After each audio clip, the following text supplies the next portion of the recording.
ایک دفعہ قانون اور آئین کے مطابق فیصلہ کرنا شروع کرتے ہیں. الیکشن کمیشن کا جو قانون ہے، جب الیکشن ہو جاتا ہے 3 دن میں آزاد امیدوار نے کسی نہ کسی جماعت کو جوائن کرنا ہوتا ہے. آپ نے تو اس فیصلے میں آئین کو ہی ری رائٹ کر دیا ہے، آپ نے قانون کو ہی ری رائٹ کر دیا ہے. کہ کہاں سے طاقت آئی ہے آپ کے پاس؟ اس میڈیا نے بھی بڑا کچھ فیس کیا اور اس نے جس طریقے سے سچ دکھایا. ہمیں جو پوری دنیا کا ماڈل چل رہا ہے، ہم یہ نہیں کہتے کہ پاکستان میں کوئی اس سے انوکھا ماڈل آ جائے. ہم کہتے ہیں جو پوری دنیا میں چل رہا ہے. ہم یہاں خبریں پڑھتے ہیں کہ فلانے چینل کے کو اتنے ہزاروں پاؤنڈ کا، اتنے لاکھوں پاؤنڈ کا جرمانہ ہو گیا غلط خبر دینے پہ. تو یہی کام پاکستان میں کیوں نہیں ہوتا؟ یہی ذمہ داری، احساس ذمہ داری پاکستان میں کیوں نہیں آتی؟ یہ افواہوں کی جو فیکٹری ہے نا، یہ صرف اور کام کچھ نہیں کرتی، یہ لوگوں کے ذہنوں کو خراب کرتی ہے. آج میری بات نوٹ کر لیں. اس حکومت نے اپنے، یہ پاکستان کی انشاءاللہ پہلی حکومت ہے جو اپنے 5 سال پورے کرے گی. یہ پاکستان کی پہلی حکومت ہے جو نہ صرف اپنا ٹائم پورا کرے گی، یہ ڈیلیور کرے گی. تکلیف کیا ہے؟ یہ 2-3 مہینے کی باتیں کیوں ہو رہی ہیں؟ کیونکہ جس طرح میں نے کہا کہ سارے انڈیکیٹر پازیٹیو جا رہے ہیں. ہر چیز جو ہے، مہنگائی نیچے آ رہی ہے، کاروبار جو ہے بہتر ہو رہے ہیں، اسٹاک ایکسچینج بہتر ہو رہا ہے، ہر چیز جو ہے پازیٹیو پہ جا رہی ہے، باہر سے انویسٹمنٹ آ رہی ہے. سب کو پتہ ہے کہ سپٹمبر کے بعد پاکستان میں جو کمٹمنٹس ہوئی ہیں وہ انویسٹمنٹس آ جانی ہیں. جس دن وہ پاکستان کی مارکیٹ میں انویسٹمنٹس آنی ہے، مارکیٹ نے اور زیادہ اپنے پیروں پہ کھڑے ہونا ہے. تو یہ تو پاکستان کے دشمنوں کو قبول ہی نہیں ہے کہ پاکستان اپنے پیروں پہ کھڑا ہو جائے، پاکستان میں مہنگائی کنٹرول ہو جائے، پاکستان کے اندر جو ہے استحکام آ جائے، پاکستان میں پولیٹیکل سٹیبلٹی آ جائے. یہ سارے اسی طرح شور مچاتے رہیں گے، پاکستان ترقی کرے. 30,000 سے زیادہ فلسطینی مر گیا، شہید ہو گیا. ان کی لابی اتنی سٹرانگ ہے کہ اس کے خلاف کوئی بات نہیں کر سکتا. تو یہ وہی لابی ہے جو 30,000 لاشوں کے اوپر بات نہیں کرنے دے رہی، وہ پاکستان کی ترقی اور استحکام کو بھی گوارا نہیں کر پا رہی. پی ٹی آئی پر پابندی، کاش اتنا شور اس وقت مچا ہوتا ہے جب پی ٹی آئی نے ٹی ایل پی پر پابندی لگائی تھی، جب ٹی ایل پی کے لوگوں کو گولیاں ماری گئی تھی، جب وہاں پر ان پر شدید ظلم کیا گیا تھا. تو یہ دیکھیں، آواز تو اٹھنی چاہیے تھی.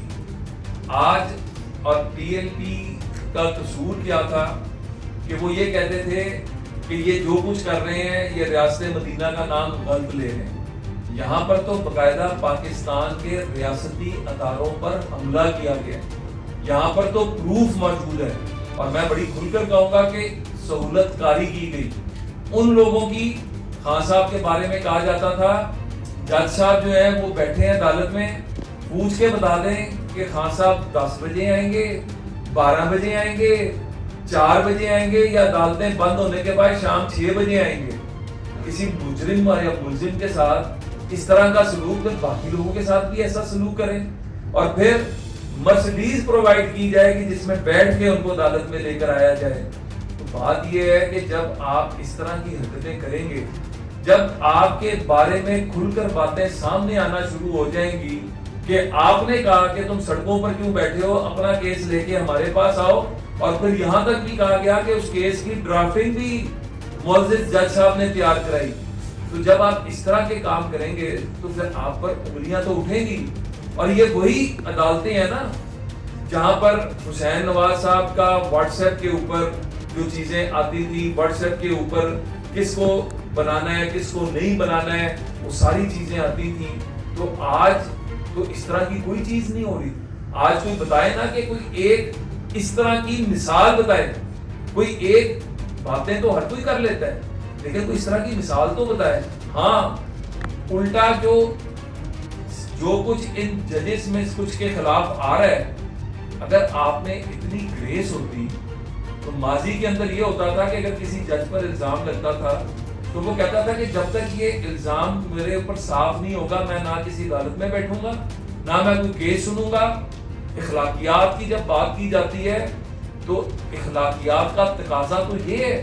اور جو پریسیڈنٹس ہم دیکھتے ہیں اعلیٰ عدلیہ کے، جو اصول سنہری دیکھتے ہیں، اس کے اندر تو یہ ہوتا ہے کہ ججز کہتے تھے کہ ہم نہیں بیٹھیں گے، ہم پر الزام لگ گیا ہے. لیکن یہاں پر تو ججز بیٹھ کر ثاقب نثار صاحب جیسے کہ 5-6 MP ادھر ادھر کرنا تو میرے لیے کوئی کام نہیں ہے. بات صرف اتنی سی ہے کہ ہم تو یہ کہہ رہے ہیں کہ اس وقت پوری قوم قربانی دے رہی ہے, تو آپ بھی تھوڑا سا حصہ ڈال دیں اور اپنے جو ذاتی پسند ناپسند, اپنے گھر والوں کی ذاتی ناپسند اور پسند کو سائیڈ پہ رکھ کے ایک دفعہ قانون اور آئین کے مطابق فیصلہ کرنا شروع کرتے ہیں. میرا بڑے احترام سے سوال ہے, میں نے کل بھی کیا تھا, میں آج بھی کر رہا ہوں کہ الیکشن کمیشن کا جو قانون ہے, جو آئین ہے, جو قانون ہے کہ جب الیکشن ہو جاتا ہے تو 3 دن میں آزاد امیدوار نے کسی نہ کسی جماعت کو جوائن کرنا ہوتا ہے. آپ نے تو اس فیصلے میں آئین کو ہی ری رائٹ کر دیا ہے, آپ نے قانون کو ہی ری رائٹ کر دیا ہے. یہ کہاں سے طاقت آئی آپ کے پاس, یہ کہاں سے آپ لے رہے ہیں؟ یہ وہی فیصلہ ہے, اسی طرح کا فیصلہ ہے جس طرح کا بلیک لا ڈکشنری کا فیصلہ تھا نواز شریف صاحب کو نااہل کرنے والا, اور اس کا خمیازہ پوری قوم نے بھگتا, پورے پاکستان نے بھگتا. اور کتنا امتحان اس قوم کا لینا ہے. آپ میں اگر تھوڑی سی بھی, میں سمجھتا ہوں کہ آپ اخلاقیات کی بات کرتے ہیں, تو جن جن جج صاحبان کے اوپر الزام لگے ہیں پہلے وہ ان کا سامنا کریں, اس کے بعد کوئی اور بات کریں. جو طوفان اٹھایا جا رہا ہے نا, یہ صرف اس لیے اٹھایا جا رہا ہے کہ پولیٹیکل سٹیبلٹی پاکستان میں نہ ہے.